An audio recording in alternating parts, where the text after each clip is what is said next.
Hello everyone, welcome to my channel, The Glammed Rebel. I hope everyone's having a good day. Please like, comment, and subscribe for daily updates.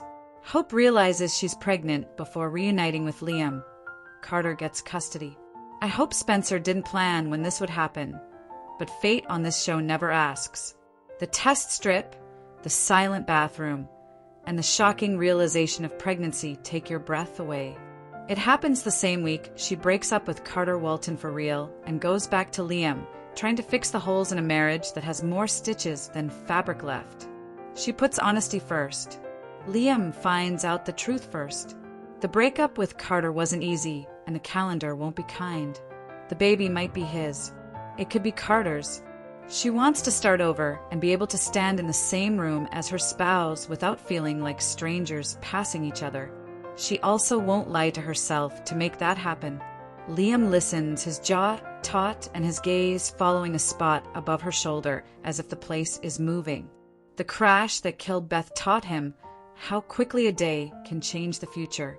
Grief made him stronger in ways that no one should. He tells himself to take a breath, to think about it, and to go through it one fact at a time. Thereafter, he requests a test to see whether he is the father. Not later. Hope calls Carter now. He already knows how to do timed math. He completed the timed math as soon as he learned that she was trying to reconcile with her husband. Carter comes with an apology and the self-control of a man who doesn't want to make things worse. He doesn't battle for promises or titles. He wants merely a fair process and a place to wait until the truth comes out. They come up with a scheme. The lab operates independently and is not linked to any other facilities. They establish a stringent chain of custody. All individuals involved received a copy of every email. There is no doubt.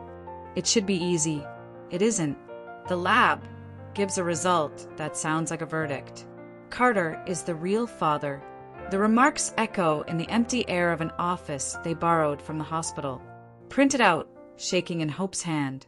Liam stops moving. He isn't loud. He doesn't toss the chair. The pain is silent and deep, and it hits him like a second loss he didn't plan for. Carter can see it. Everyone does it. Hope swallows, nods, and claims she needs air, but she doesn't leave. She takes responsibility without her voice shaking. She says again that she was honest. She will be honest, and she wants the best for her child. Liam needs proof that the procedure was fair. Hope does too. Carter, the person who wrote the rules and cleaned up the messes at Forrester Creations, says it's necessary. And when the emails come, little seams start to appear. One timestamp is wrong. The signature is not the same. At 8:17 p.m., a courier logged a shipment, but the lab's receipt indicates 7:54 p.m. The differences aren't huge, but they are there. Hope wants to take the test again. Liam wants one. To his credit, Carter agrees. They take the samples to a different lab. There is a new chain of custody, a new delivery person, and everything else is also new. The whispers start to spread between the first and second draws. The Forrester and Spencer offices can keep a secret for as long as it takes for someone to send it. Katie talks to Brooke. Brooke talks to Ridge. That's how LA works. Everyone talks to Steffi. By the time the second lab runs the first, Ridge's legal team is circling like a hurricane eye. Bill Spencer is frustrated on the other side of town. He tells Liam that he will bring in a forensic chain of custody expert and kill anyone who makes his son bleed. The second effect is whiplash and returns.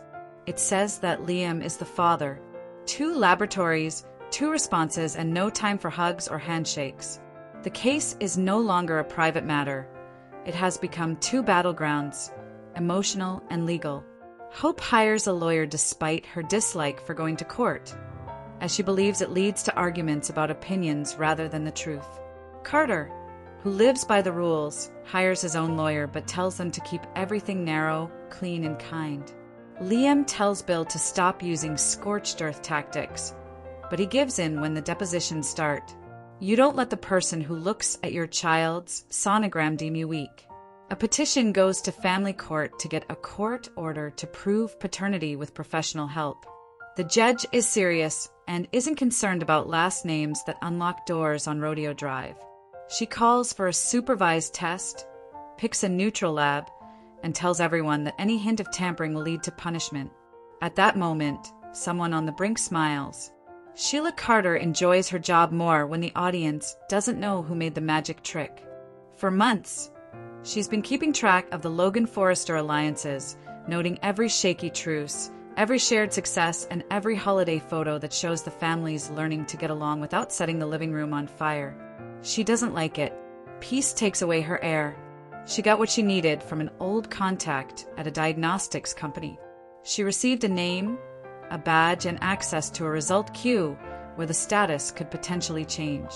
A report was changed. A chain of custody form has been reissued, correcting one field. It's not about the money. It's all about sabotage. She wins a week of disruption and maybe a year of fallout if she can persuade the Logans to fight the Forresters, make Liam lose hope, and turn Carter into a target. She makes her strategy work by making mistakes that could happen. The result is not a switch that a first-year law student might easily recognize. There was just enough grit in the gears to make everyone blame someone else. She understands. 2 fathers produced 2 different results, leading to 3 individuals being torn apart. The judge says that no one can talk to any lab outside of court. People are watching the latest tests. The gloves were replaced, the barcodes were scanned, and every tube was sealed and witnessed. The samples go right into a courier case with locks that show if they have been tampered with. A bailiff rides shotgun to the airport like it's the crown jewels. Brooke tries to console Hope while they wait, but she ends up arguing with Ridge in the hallway about how this all started and who should have seen it coming. Carter stays away from Hope unless she asks him to come closer. He offers to get her a chair, some water, and something to block the nosy eyes. Liam tells Carter he's not the enemy, and then he stares at his phone for 20 minutes, as if it can keep him from remembering the sound of metal crunching when Beth died. The result comes in. The judge reads it first, but his expression doesn't show anything. Then the copies move across the table. The father is Carter. No confusion. The procedure is described in excruciating detail. The signatures on the courier's package are the same. The chain of custody is clear. A specific master checks the lab's controls. The room doesn't blow up because there's nothing left to blow. Hope thanks Liam for his patience, his battle, and the time he didn't have to give. Then she looks at Carter with determination, not love, and says something that no one anticipates. She will take care of this youngster by herself. She isn't going to drag Liam through a daily reminder of what he lost and can never get back. She won't push Carter to change his life because of commitments he made out of fear or remorse. She won't stop either man from coming if they'd like to. But she is done letting the pull between what she owes and what the world wants define her days. Carter knows before Liam does. He wants to talk to a lawyer about writing an agreement that protects the child and lets Hope raise her child without interruption. He says he won't fight for custody right now. He will earn his way into his son or daughter's life by being there when the baby and mother need him, not by making the court a scoreboard. This is the most grown-up choice Carter has made in a long time. And since this is Carter, he starts proving it right away. He moves away from Hope's daily orbit. He doesn't make any HR decisions at Forrester that affect Hope's line, so no one can argue he used his authority against her. He says no to Quinn's sideways effort at a pep talk, ignores Bill's bait about being a weekend dad, and goes to all of his prenatal visits. Hope asks him to be quiet, on schedule, helpful, and not make headlines. When reporters come to the Forrester campus and try to take pictures of him in the parking lot, he keeps his head down and doesn't say anything. But Liam isn't made for the calm middle. He likes Hope. He adores the thought of their family. He also gets up at 3 a.m. to a ghostly scream and sees bent metal in the dark. He tells Hope that he wants to be there for every appointment, every kick, and every time this baby goes from being a theory to a heartbeat to a person, even if biology puts his name in a different column. At first, he says that he can love without conditions, and then the conditions show up by themselves. Liam's Jazits is the first time Carter's name shows up on the clinic sheet. Liam gets into an argument about loyalty and optics when Hope names Carter as the emergency contact for a checkup that he can't go to. He wonders if he's being pushed out of his own home. Hope says no to the spiral. She draws a line and maintains its straightness. Liam can come to the meetings. He can't change the facts. Carter will be named as the father. It's not a scorecard. Liam can tell her about his fear, but he can't use it as a weapon. She calls it out quickly when he slips. He either meets the standard or he doesn't. Beth's loss is always there in their chats. Hope says the name out loud, so it doesn't own them. She doesn't let her sadness control her day. She asks Liam to join a support group for parents who have lost a child. He attends the support group because she encourages him to do so. She advises him that he can create a relationship with a child who isn't his own without losing the one he lost. This love does not replace any previous relationships. This type of love requires different elements to thrive. It will be a test for him, and it will only be worth it if he wants it for the child's sake, not to heal his scars or prove something to someone else. In the meantime, the question of what went wrong with the first 2 tests won't go away. Bill employs a forensic IT team, not because the judge told him to, but because he wants answers that he paid for. Rich encourages Forrester's lawyers to closely monitor the situation, not merely out of curiosity, but with a greater sense of urgency. If Carter's name is involved, the company's name will inevitably surface. The investigation is looking into work, audit logs, server access, courier apps, metadata stamps, and corners that no one reads. Something simple is causing the break. A lab worker recalls receiving a call that should not have been directed to her desk, along with a request that seemed polite but was actually inappropriate. The number comes from a burner. The voice is no longer there. The pattern isn't. The lawsuit is based on little threads that are knotted in the improper way. Deacon has spent half of the year attempting to stay below the tripwire of his history. He hears a name that is not listed on the official paperwork, yet he still whispers it. Sheila. He tries not to think about it. He can't do it. He finds Hope and informs her that he thinks Sheila's prince is in trouble.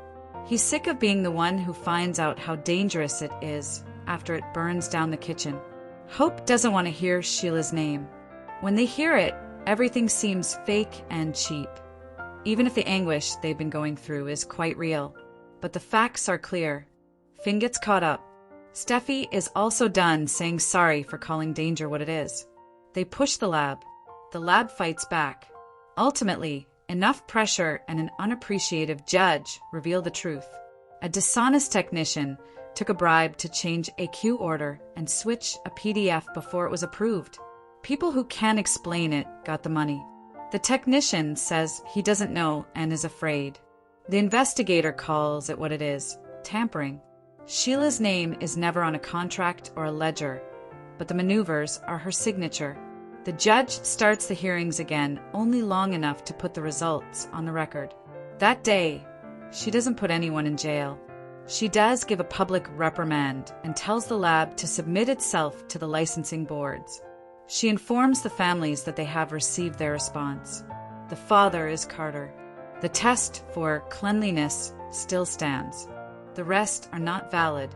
She advises them to construct a life around that truth instead of tearing one down.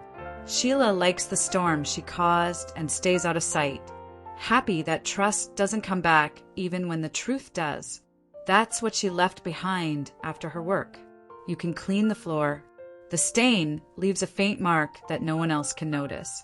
The next day, choices become more clear. Hope meets with her lawyer and writes a parenting plan that takes into account Carter's legal rights and her choice to be the main caretaker. The language is not dramatic. The plan includes age-appropriate weekends, midweek visits, holidays organized by calendar, and a requirement for disagreements to go to mediation before proceeding to court. Carter signs. He adds a clause to business contracts that he campaigned for, but never thought he would need in his personal life. Carter pledges to reassess and extend the duration as the child's requirements evolve. rather than succumbing to adult concerns. He transforms the written agreement into a dependable commitment. He also does what many thought he would avoid.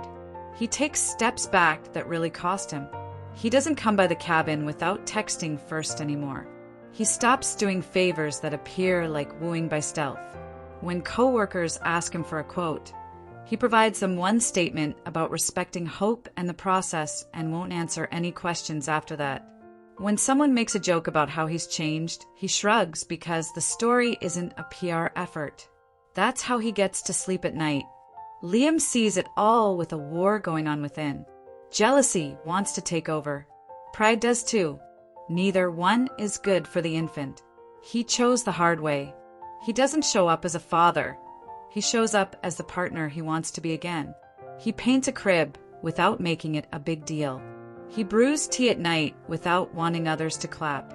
He listens to Carter talk at an appointment and doesn't interrupt since the baby needs peace and quiet more than he wants to be the loudest person in the room. When he messes up, which he does, he says he's sorry and starts over. The house begins to feel less like a courtroom and more like a place where a child could actually sleep.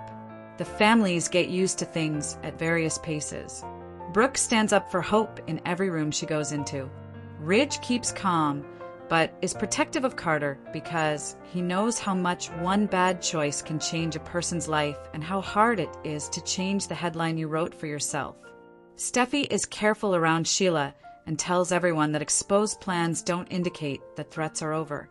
Finn locks the hospital's back doors as part of his job and talks to his co-workers about chain of custody like he's getting ready for the boards. Bill raises a glass to Liam for staying calm. Then, when no one is watching, he shows off the part of the court order that would have let him burn the earth if he needed to. That's about as close as he comes to growing. The main storyline remains focused and consistent throughout. Hope's pregnancy isn't only a plot point that helps the men's stories. It's her thing. She organizes it with a ferocious calm that comes from being sick of disorder and determined to accept nothing less than clarity. She informs Carter that he can create a bond with their child, but she won't let him into her heart. He nods. He can be sad about what could have been without making it a crusade. He takes a breath, clutches the ultrasound image in the parking lot, and goes back to work. He gets the little wins, like picking a pediatrician jointly without turning it into a turf war, buying a stack of board books, and leaving them on the porch with a note that reads, "Only for bedtime." Don't worry. He no longer uses the calendar to track his progress. Instead, he counts the number of things he didn't make harder. And Liam, the question that hung over every scene eventually needs to be answered. Can he love and raise a child who has Carter's DNA without claws, without keeping score in his head, and without letting Beth's ghost sit between them at the table? He shows it in the only way that counts on this show and any other, not by promises or glib speeches, but by the decisions we make every day. While they scan Hope, he clutches her hand and makes fun of the baby's profile. He is the one who remembers to put the car seat in. He is also the one who stops in the hallway on a random Tuesday because it smells like motor oil. And for a split second, he's back where he lost his daughter. He doesn't try to hide it. He says it out loud. Hope hears him, thanks him, and says, "We can do both. We can love this child and honor Beth."